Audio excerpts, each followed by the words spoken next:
to take a call, you must ask for the call at the time. Ruth Dyson went for the call. Honourable Ruth Dyson. Thank you very much.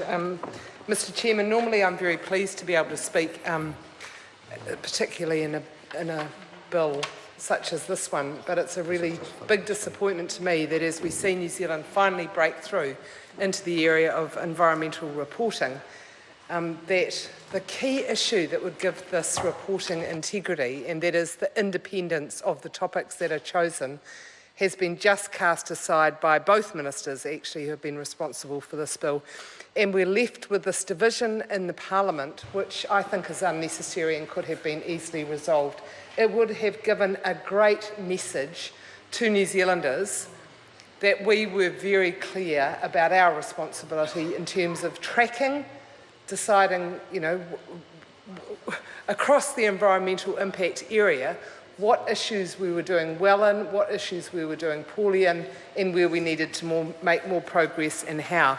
But instead, we're left with that key issue of division, which is that the ministers, regardless of whether it's a national-led government or a Labour-led government, the minister is able to interfere and have political influence over what topics are reported. That totally undermines the integrity and the value of a really important system, what could have been an excellent system. So I'm really disappointed to not be able to support this bill, because I think the theory of it was excellent, that we would have environmental reporting. We can see as a nation how we're doing on different environmental topics, but instead we've ended up with a reporting system that is very liable to be accused of being a jack-up. A minister will come under considerable scrutiny, and I think New Zealanders will lack the confidence in a system that I wish they were able to be confident in.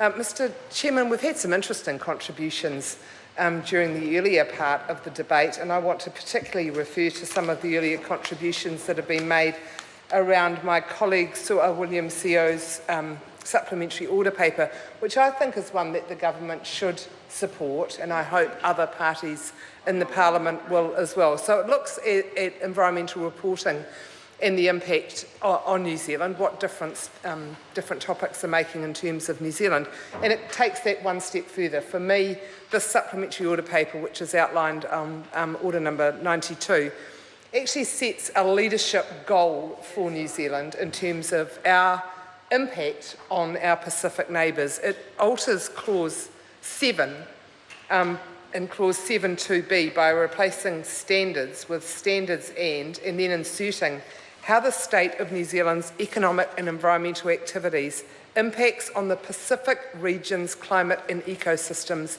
and its people. And likewise in clause 10, it replaces standards with standards and then inserts how the state of New Zealand's economic and environmental activities impacts on the Pacific region's climate and ecosystems and its people. I want to first of all acknowledge the contribution Chris Fafoy made in this debate and add my condolences to those which he expressed. It is a very good opportunity for New Zealand to show other Pacific neighbours that we understand the impact of such significant issues as climate change, but other impacts as well, and that we're prepared to stand up and take a leadership role and look at how our activities impact on our Pacific neighbours.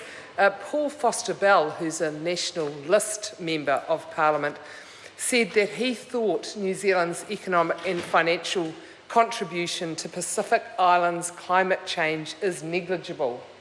I thought that was a very interesting contribution to make, and therefore he dismissed my colleague's SOP because he said, he's now an internationally renowned scientist apparently, he said that our impact on economic and financial contribution to Pacific Islands climate change issues was negligible, that therefore we didn't need this SOP. I think that was a really disappointing contribution to make to an issue that isn't a passing one, it's not a minor one. It could affect the very life and livelihood of some of our Pacific neighbours, and I think we need to take the issue more seriously. I know that people in affected Pacific countries do, and they have always looked to New Zealand and to Australia for leadership on environmental. Mr Chairman.